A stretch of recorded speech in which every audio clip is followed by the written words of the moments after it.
Welcome to The Real News. I'm Eddie Conway, coming to you from Baltimore. Recently, in West Baltimore, one of the major shopping centers has been threatened with the loss of one of its retail outlets, the Target store, which just happens to be the only Target in the Black community. This is part of a bigger push to close stores across the country. Target's corporate headquarters made the following statement.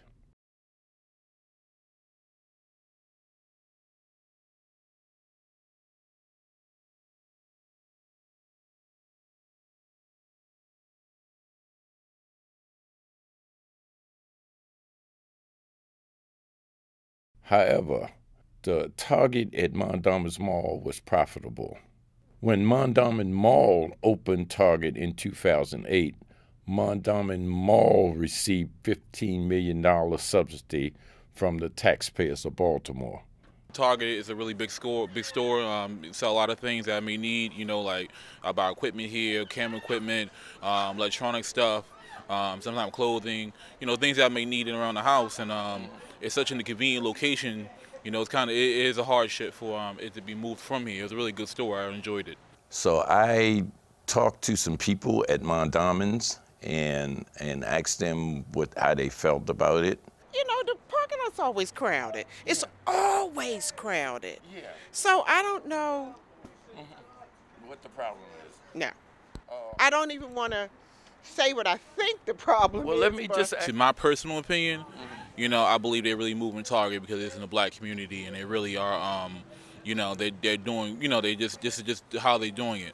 This one is the one everybody goes to. This is the one that we needed, you know what I mean, for the Black people, you know what I mean, that's the one that we needed.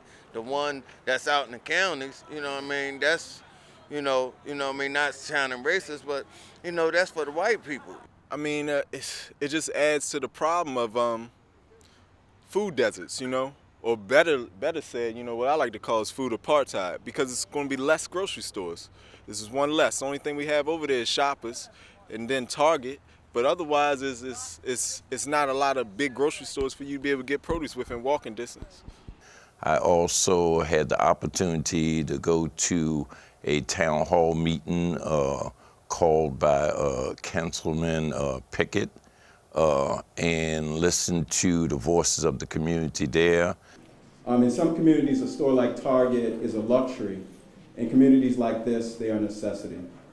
And not that this type of news is palatable under any circumstances, but the fact that it came without any notice, warning, or discussion is at best inconsiderate and quite frankly disrespectful to a constituency, both public and private, that has been its chief support. Sir, nobody wants you to leave, but we want you to be respectful. You want me to keep quiet, but you're not doing anything for the community. You're begging Target to stay here. Target don't care about African Americans. Delegate, I say to Target, see you later. Right. Let's say that we can build something up for ourselves. Right. Stop begging somebody. Yes, I also heard some testimony from a former employee and a community activist. And so joining me here today is Agzja. Agzja, give us a little bit about your background with Target, please. Sure. So around 2010, 2011, 2012, I was the executive team leader at Target. I oversaw the hard lines department, which basically is the entire sales floor minus the clothes. I also managed the planogram team, which is responsible for the building out of the organization or of the store. So in that capacity, we had sales metrics that was designated every day that came down from corporate that was an indication of what was expected to do for our volume. And when we talk about what's going on with Target and is it a sales issue or, what is the real reason, I can say from my experience, we met our marks. There's variance, as with any retailer organization, so say it rained, you know, there might be a missed sale that day, but that was common across the district. So it's my analysis that this is not about sales or revenue.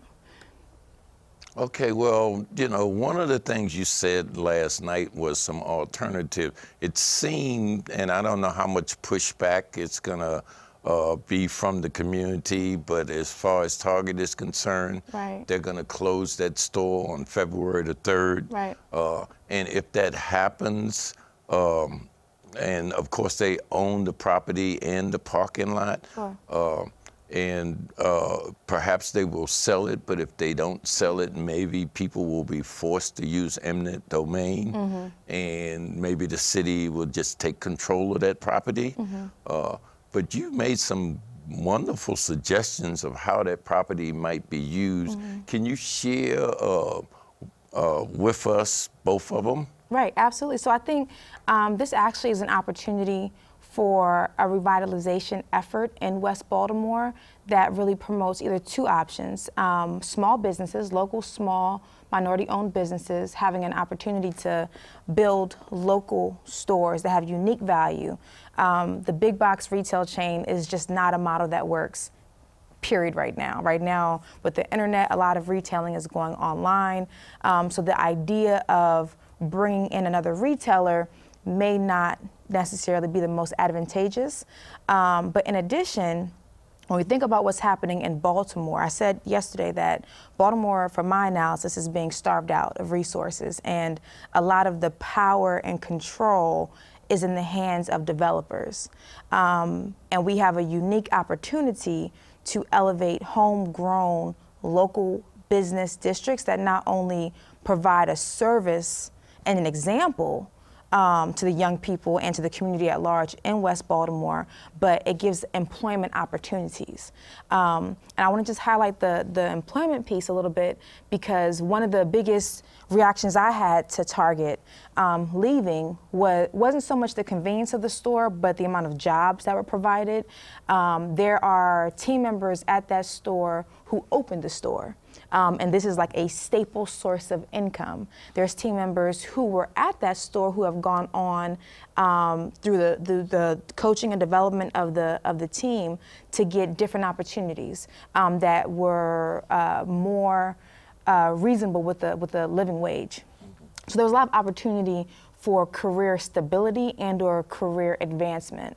Target did not necessarily offer a livable wage at the team member rate, but there was opportunities for college students and some recent high school graduates to just get their foot in a corporate-esque sort of environment. So having small businesses, we know that employment goes higher when you have, especially amongst black-owned businesses, when you have business owners who are reflective of the community. So from a job standpoint, if we are going to bring in another retail opportunity, it needs to be from the small business world. And it needs to be local small business, Baltimore-made, homegrown, West Baltimore. The second option, if that is not feasible, where that building can be converted into a corridor or hub of Black entrepreneurship and small business, is to convert the space, it's a very large space, into a multi-purpose community center of sorts. Brother at the meeting the other day, he says, so it's more like, it's not just specifically for the youth or for the seniors, but it's like a village place. And I love that analogy, because yes, I think that there's enough space for basketball courts, there's enough space for a swimming pool, there's enough space for a senior citizen center where there can be engagement and community in the day. There's enough space for a music studio. There's a lot of opportunity in that space where it could be a 21st century renovation. And one more thing, I think that as we think about the youth fund coming down the pike and some of the major opportunities that we have on the table with having Associated Black Charities kind of manage the $12 million and really dispersing the money from a race and equity standpoint, this is an opportunity to provide physical space for the community to engage in activities and programming for young people. So as we talk about education, as we talk about crime, as we talk about public safety, which are all things that came up at yesterday's meeting, this is an opportunity for the community to come together with a solution that will serve the community. I just think that I was at City Hall last week, and there was a conversation around TIFs. And I think that if we can engage Baltimore City residents, also understanding that this is an election year coming up, right? And that the people have the power, right? The people have the power to drive decisions. The only thing that's missing is engagement and a unified platform. If the community can come together and do a vision boarding where they do community planning and input their ideas, what they need, there is a high chance that this can actually happen. But it has to come from the community, and the community has to engage their elected officials and hold elected officials responsible, opposed to this sit back and wait mentality and having developers drive the development of West Baltimore. I'll also say, I think, you know, what I appreciate about the forum yesterday was that a lot of the residents gave context of the different stores that have been there historically in this area, and how it's not a matter of lack of profitability, right? That's not what's going on. And the community is spending money. So it's not a matter of, it's not a risk. You know, it's not you know, there can be some opportunities, but there's enough investments. Like I said, there's enough investment that the city will invest, that the community will invest to help mitigate some of the risks that do exist, because there's risk, but it's not around profit, right? So with that, this notion that you have to entice big companies to come into Black communities is a false premise. That's inaccurate. What I think also, what I said yesterday, what I think happened is that there was an expectation that gentrification would happen faster, and it did not. Profitability is not the issue, but the way they wanted that community to look didn't manifest that way. So it's really important that the community recognizes this for what it is, and produce homegrown solutions, and get ahead of the development curve, get ahead of the politics, get ahead of an agenda, you know, coming to the table with an agenda and also with some leverage. It's an election year, and this is what the community wants, if this is what the community wants.